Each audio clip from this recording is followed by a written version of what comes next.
On with life. Well, joining me is somebody who is going to rebel against his party again tomorrow.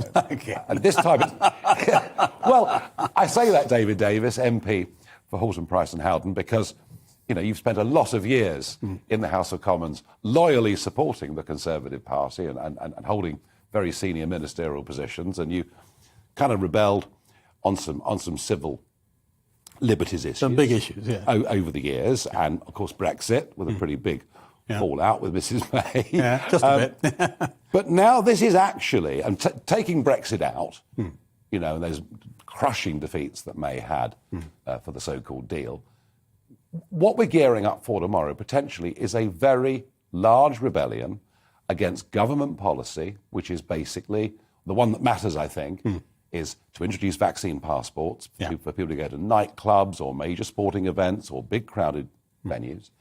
And we've got a Prime Minister that believes it's the right thing to do. We've got a European continent that's put it in place. We've seen Sir Keir Starmer tonight, who absolutely supports it.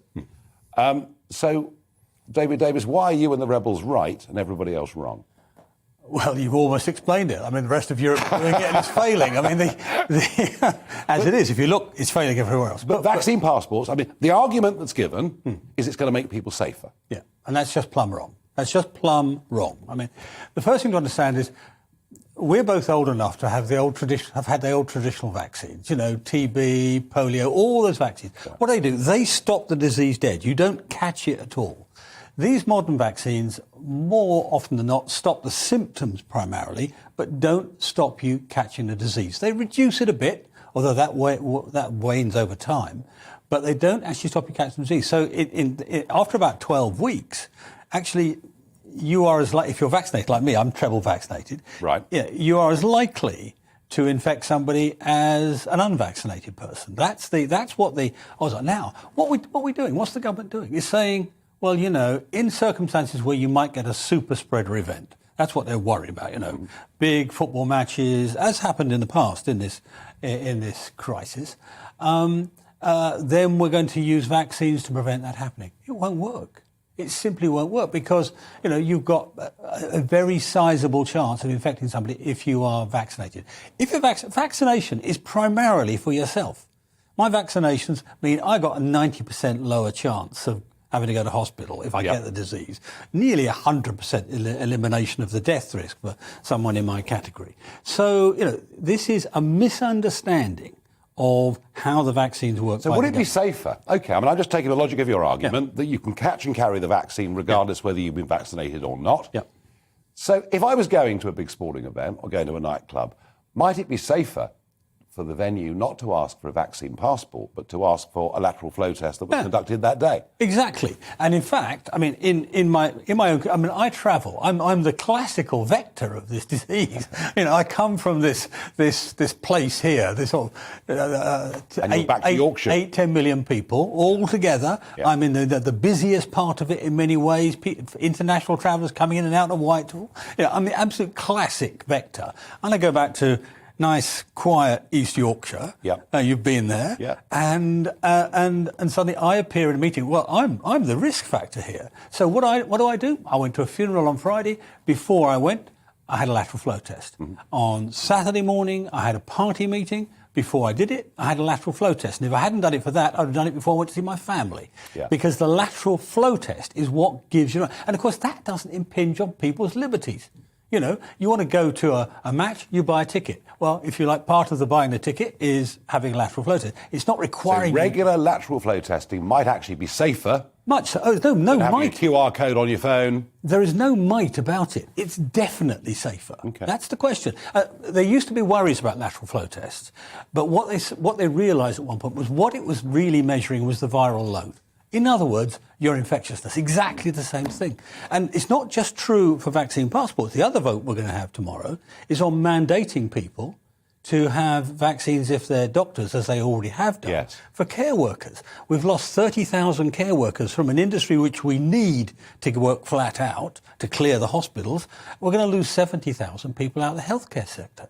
You know, much better to have lateral flow tests because they work better, but also it doesn't drive people out of the industry you need to make work. And yet, we've seen Keir Starmer tonight. I mean, it really was just Boris Johnson with a better haircut. It was all the same. Well, with a haircut. Well, or a little comb. But yeah, I mean, he didn't go as far as Boris and use the word emergency, but it was all, protect the NHS, save lives, get boosted, etc. So there's little doubt that these measures that you're concerned about, that you oppose, will pass they'll in pass. the Commons tomorrow. Now, one of your co-rebels, Mr. Fish from the West Country, has gone a bit too far, I think, and described vaccine passports as like living in Nazi Germany. Yeah. I think that's over the top and probably damages, actually, the cause. Yes, it does. I think that you're trying to fight for. Yeah. But seriously, how many MPs are on the verge of rebelling over this? Well, we think it's going to be a record rebellion, so probably 60 or more, but I don't know how many. Yeah. Well, there's a lot of pressure coming on people. I mean, I talked to one or two of the younger MPs over the weekend, and both of them had calls both from the Whip's office and from Number 10. I mean, that's how seriously they're taking it. So there'll be a lot of pressure on people. But, I mean, you're right, that is overstating. I mean, bear in mind, earlier on in this crisis, I have gone along with things that naturally you would expect me to rebel over. On the basis none of us knew, right? Now we're 2 years in. We know some things about it. There are lots we don't know. We actually don't know if it's an emergency, by the way. We don't know. We don't know what the range. Look at the evidence from South Africa, and that South African doctor that I had on, and she rather sarcastically said, "Well, maybe you've got a different variant to us." No, we've got the South African variant. I mean, the real problem with taking the South African example is it's a different country to us. And they've got a younger population. Younger population. I get that. But it goes all sorts of different ways. Younger population. Yeah. It's sort of their summer. It's more of them, less of them vaccinated, but more of them being infected. So you've got all sorts of differences. But what you can do is compare South Africa under Delta and South Africa under Omicron.